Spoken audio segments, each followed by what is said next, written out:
and how the organizations deal with their own respective sports laws.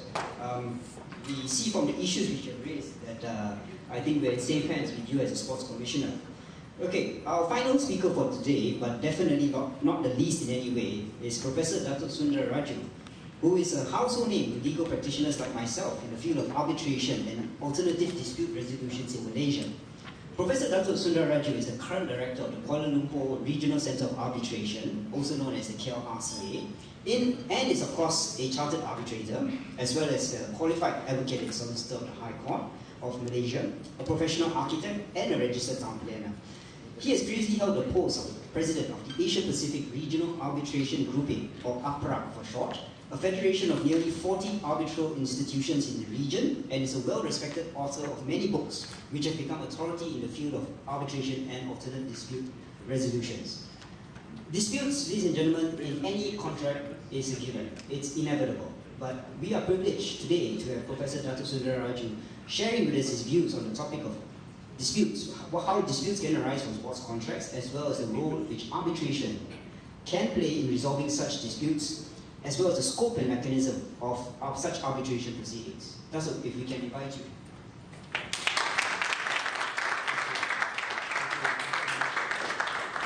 You're controlling the slides. Okay, that's fine. Thank you.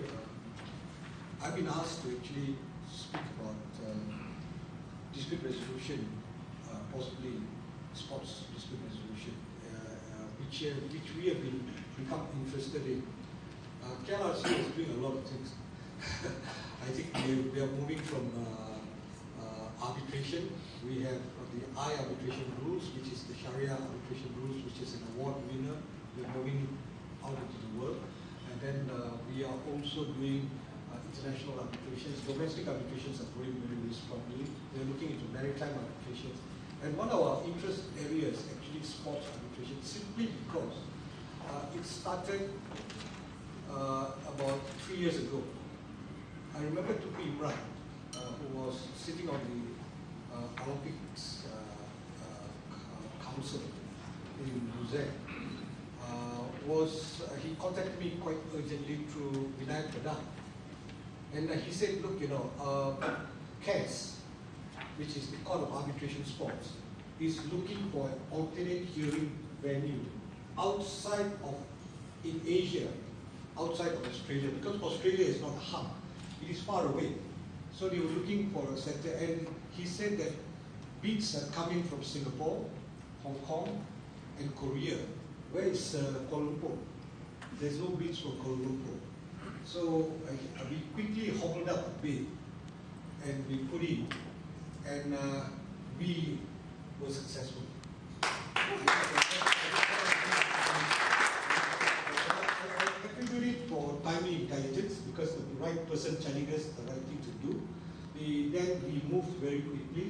And I think the most important thing is that when it was evaluated, I think they evaluated on the basis of factual things. What can we do? What can we offer? And one of the things that KLRCA offered was, actually I said free. You can hold your value, it costs us nothing. It's just a room. How much does a room cost you?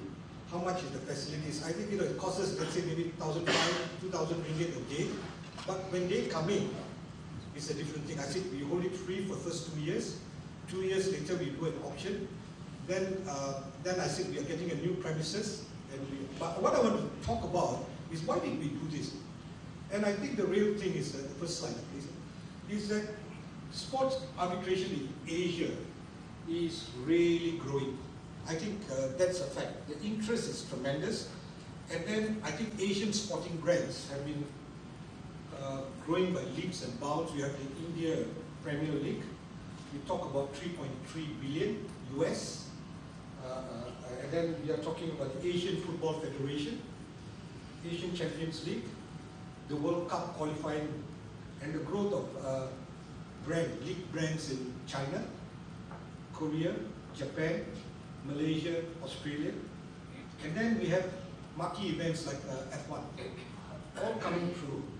And then what is happening now is that with this growth in international establishments, we are also becoming very, very, I think your Gila English thing 19 hearing rooms, breakout rooms, auditoriums. In fact, the next kind of, this kind of seminars and all these things, I expect it to be talking to us, to hold it there. You know, and we will, I'm getting it rent-free, so we will subsidize, basically, to get this activity going, a lot of activity. And the government is spending 50 million ringgit to refurbish this building.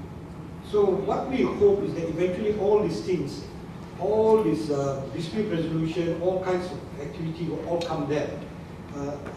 We show some of these, can move on to the next slide. We have a parking area, 100 over parking, covered parking, with 2 seminar rooms on top.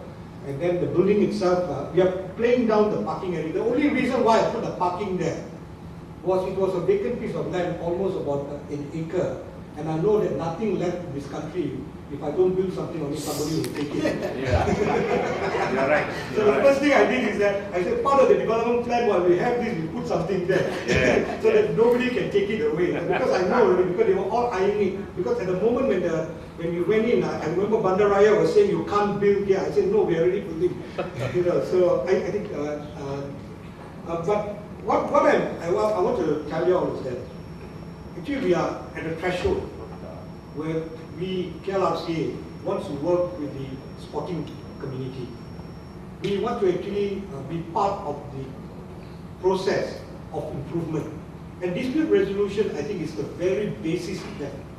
Once you can resolve disputes away from the glare of publicity, certain things you may want publicity. Let's say disciplinary procedures, you may want publicity. But other procedures you may not want to actually bring it out. So that I think the sports authorities then can concentrate on the growth of the sports industry and then leave the dispute resolution to independent organizations. I think with all, I thank you all very much.